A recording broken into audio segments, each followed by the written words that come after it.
Saya terheran-heran dengan adanya chips di semua pohon di kota Guangzhou ketika saya ke sana beberapa waktu yang lalu. Hotel yang saya tinggali kebetulan di depannya ada taman yang cukup besar. Sore hari saya menyempatkan gerak-gerak sedikit untuk melepas penatnya karena panjangnya meeting. Karena ada chips di pohon itu, saya terus mengikuti langkah saya bukan sekedar hanya di sekitar taman, tapi saya terus berjalan keluar dari taman tersebut. Setiap langkah saya selalu memperhatikan pohon-pohon yang ada di sekitar saya, dan saya heran karena tidak ada satupun pohon yang tidak ada chipsnya, pohon yang besar. Jadi saya terus saja mengikuti jalan tersebut sehingga akhirnya saya bingung di mana posisi saya sekarang. Karena jalan selama 1 jam tersebut menurut feeling saya di awal adalah arahnya berputar sehingga kembali lagi ke hotel tersebut. Tapi ternyata saya nggak ketemu hotel tersebut. Mungkin karena saya banyak ngelamun. Isi kepala saya ya chips tadi. Saya bertanya, ngapain sih pohon dikasih chips? Lalu seperti kebiasaan saya sebagai seorang introvert yang agak pemalu, saya malu kalau bertanya pada orang. Maka kotak ajaib saya adalah membuka Google Map sebagai solusi mencari jalan kalau saya lagi lost kayak saat itu. Saya pencet Google Map, yang terjadi adalah dia cuma muter-muter roaming. Saya baru sadar bahwa ternyata Google itu dikendalikan di Cina. Emangnya seperti di Indonesia search engine asing yang berkuasa. Kalau di Cina ya produk mereka sendiri yang berkuasa. Jadi karena saya nggak punya Baidu Map, ya sudah, akhirnya saya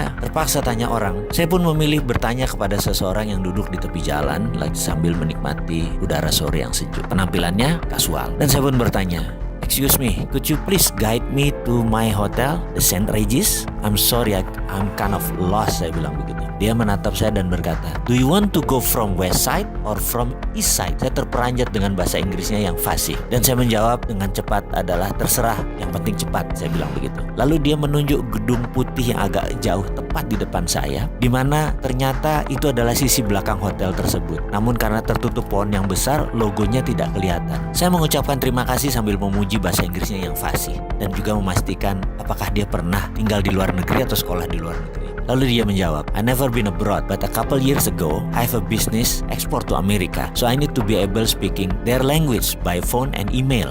"Nice," saya jawab singkat. Lalu kembali saya bertanya, "And how about now? Still in business?" Dia jawab sambil menegakkan posisi berdirinya jadi lurus. "Yes, I'm business in Africa. Africa is one of China future. Very good prospect there for China." Sambil mendengar perkataan tersebut, saya mengucapkan terima kasih yang dijawabnya dengan hanya lambaian tangan. Kepala saya bertambah 2 masalah sekarang. Chip di pohon dan Afrika akan menjadi next China. Kok jauh bener ya mereka itu mikirnya. Sementara Indonesia mikirnya politik dalam negeri yang cakar-cakaran terus. Kapan ke Afrikanya?